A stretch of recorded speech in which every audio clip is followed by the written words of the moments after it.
आप सभी लोगों को जय श्री राम। मैं शिवानी आज पेश हूँ एक नए केस के साथ। आशा करती हूँ आप सभी लोग कुशल मंगल होंगे। जब भी देश के सबसे चर्चित हत्याकांड की बात होती है तो वहाँ तंदूर कांड का जिक्र जरूर किया जाता है। वैसे इस हत्याकांड के मशहूर होने की वजह हत्या से ज़्यादा हत्या के बाद लाश को ठिकाने लगाने के लिए अपनाया गया तरीका था। ये सुनकर आपका भी कलेजा दहल जाएगा कि हत्या की वजह और भी अजीब थी। तो आखिर क्या है तंदूर हत्याकांड या फिर नैना साहनी हत्याकांड की पूरी कहानी जानने के लिए वीडियो के अंत तक बने रहें। तो चलिए बढ़ते हैं पूरे केस की ओर। एक दर्दनाक कहानी, आइए जानते हैं आखिर क्या है तंदूर कांड।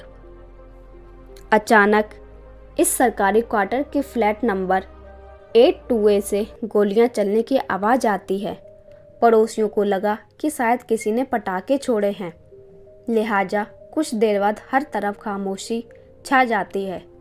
थोड़ा वक्त बीतता है, इसके बाद अचानक फ्लैट का दरवाज़ा खुलता है।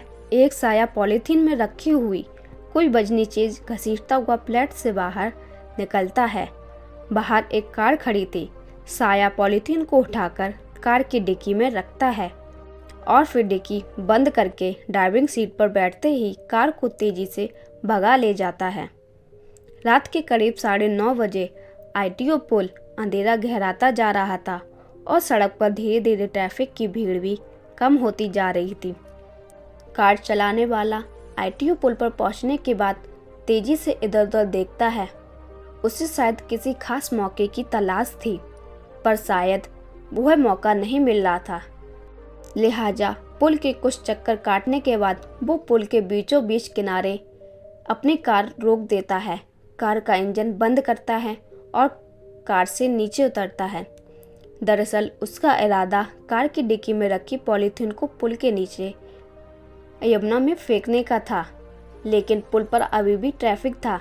लोग लगातार आ जा रहे थे, लिहाजा उसे मौका नहीं मिलता कि वो पॉलीथीन को यमुना में फेंक सके। उसे डर था कि कहीं किसी ने उसे पॉलीथीन फेंकते देख लिया तो उसकी पोल खुल जाएगी। लिहाजा डर के मारे वो वापस कार में बैठता है और कुछ सोचने लगता है। तभी अचानक उसके दिमाग में बिजली की तरह एक और तरकीब आती है। वो फौरन कार का रुख मोड़ लेता है। अब कार वापस कनॉट प्लेस की तरफ भागती है। कनॉट प्लेस पहुंचते ही इस बार कार अशोक यात्री निवासी के अंदर बगिया रेस्तरां के पास आकर रुकती है। रेस्तरां में उस वक्त भी कुछ लोग बैठे खाना खा रहे थे।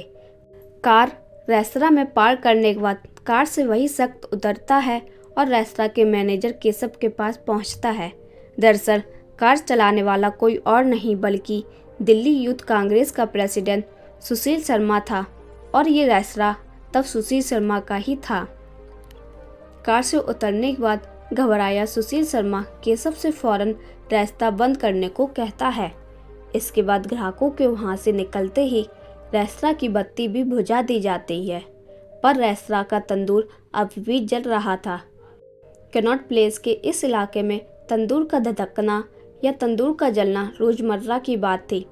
लोग देर रात यहाँ खाना खाने आते थे, मगर उस रात तंदूर में जो होने जा रहा था वैसा शायद ही उससे पहले दुनिया के किसी तंदूर में हुआ था। तंदूर जली पर ऐसी जली कि हर एक को जला गई। सुशील शर्मा के कहने पर रेस्तरां पूरी तरह खाली हो चुका था। सुशील शर्मा ने केशव से कहकर रेस्तरां के बाकी कर्मचारियों को भी वहां से भेज दिया।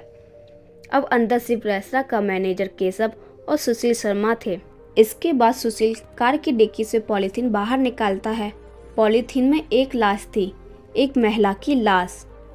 सुशील लाश के बारे में केशव को झूठी सच्ची कहानी सुनाता है, पर यह नहीं बताता कि लाश किसकी है। जब लाश को जलाने में दिक्कत आई तो सुशील शर्मा ने बगिया के मैनेजर केशव को मक्खन के 4 स्लैब लाने के लिए भेजा। अब दोनों मिलकर तंदूर में मक्खन डालने लगते हैं। तरीका काम कर जाता है। आग की लौ तेज होती जाती है, पर यहीं एक गड़बड़ी भी हो जाती है। दरअसल तंदूर में डालकर इंसानी लाश भूनने का काम अभी जारी ही था कि मक्खन की वजह से तंदूर से उठती आग की लपटें और धुएं के गुब्बार पर रेस्तरां के बाहर फुटपाथ पर सो रही सब्जी बेचने वाली एक महिला अनारों की नज़र पड़ जाती है। अनारों को लगता कि शायद रेस्तरां में आग लग गई है। इसे देखकर अनारों चीख चीख कर शोर मचाने लगती है। कांस्टेबल कुंजू ने सबसे पहले जली लाश देखी। उस रात 11 बजे कांस्टेबल अब्दुल नजीर कुंजू और होमगार्ड चंदर पाल जनपद पर गश्त लगा रहे थे। आग देखकर जब मैं बगिया रेस्तरां के गेट पर पहुंचा तो मैंने देखा कि सुशील शर्मा वहां खड़ा था और उसने गेट को कनात से घेर रखा था। जब मैंने आग का कारण पूछा तो केशव ने जवाब दिया कि वो लोग पार्टी के पुराने पोस्टर जला रहे थे। मैं आगे चला गया, लेकिन तभी मुझे लगने लगा कि कुछ गड़बड़ जरूर है। मैं बगिया रेस्तरां के पीछे गया और 7-8 फीट दीवार फलांकर अंदर आया। वहाँ केशव ने फिर मुझे रोकने की कोशिश की। जब मैं तंदूर के नज़दीक गया तो देखा वहाँ एक लाश जल रही थी। जब मैंने केशव की तरफ देखा तो उसने कहा कि वो बकरे को भून रहा है। जब मैंने उसे बल्ली से हिलाया तो पता चल गया कि वो बकरा नहीं, एक महिला की लाश थी। मैंने तुरंत अपने SHO को फ़ोन मिलाकर इसकी सूचना दे दी। उस समय कनॉट प्लेस थाने के SHO निरंजन सिंह बताते हैं, लाश के शव को तंदूर के अंदर रखकर नहीं बल्कि तंदूर के ऊपर रखकर जलाया जा रहा था, जैसे चिता को जलाते हैं। नैना साहनी की बुरी तरीके से जली हुई लाश बगिया के किचन के फर्श पर पड़ी हुई थी। उसको एक कपड़े से ढका गया था। बगिया रेस्तरां के मैनेजर केशव कुमार को पुलिस वालों ने पकड़ रखा था। नैना के शरीर का मुख्य हिस्सा जल चुका था। सिर्फ आग नैना के जोड़ों को पूरी तरह नहीं जला पाई थी। आग की गर्मी की वजह से उसकी आंतें पेट से बाहर आ गई थीं। अगर लाश आधे घंटे और जलती रहती तो कुछ भी शेष नहीं रहता और हमें जांच करने में बहुत मुश्किल आती। सुशील शर्मा को नैना साहनी पर शक हो गया था। वो जब भी घर वापस आता वो घर के लैंडलाइन फ़ोन को चेक करता था कि उस दिन नैना की किस किस से बात हुई है। 2 जुलाई 1995 को जब सुशील घर आया तो नैना फ़ोन पर बात कर रही थी। घटना के दिन जब सुशील ने अपने घर पर लगे फ़ोन को पुनः डायल किया तो पता चला कि वो करीम मतलूब से बात कर रही थी। सुशील को गुस्सा आ गया और उसने गुस्से में आकर नैना पर लाइसेंसी रिवॉल्वर से तलवार तोड़ 3 फायर कर दिए। इससे नैना की मौत हो गई। सुशील ने रेस्टोरेंट के मैनेजर केशव की मदद से नैना का शव को तंदूर में जलाने की कोशिश की। इसी कारण इसे तंदूर हत्याकांड भी कहा जाता है। कई सालों तक चले मुकदमे में सुशील शर्मा को निचली अदालत ने फांसी की सज़ा सुनाई। हाई कोर्ट ने भी ये सज़ा बरकरार रखी। बाद में 8 अक्टूबर 2013 को सुप्रीम कोर्ट ने इस सज़ा को उम्र कैद में बदल दिया। सुशील शर्मा अब तक तिहाड़ जेल में 23 साल काट चुका है। वो जेल में अब पुजारी का काम करता है। इस तरह की खबरें हैं कि दिल्ली सरकार उसके अच्छे व्यवहार के आधार पर उसे हमेशा के लिए जेल से छोड़ने का मन बना रही है। सुशील शर्मा ने सुप्रीम कोर्ट को भी मना लिया। कोर्ट का अब कहना है कि उसमें इतना सुधार हो गया कि वो सबके लिए पूजा कर रहा है। इसमें हमें कोई दिक्कत नहीं है। पुलिस को जो करना था वो कर चुकी। हमारे देश में कानून है, एक व्यवस्था है, एक नियम है और इनके मुताबिक फैसला करने के लिए न्यायपालिका है।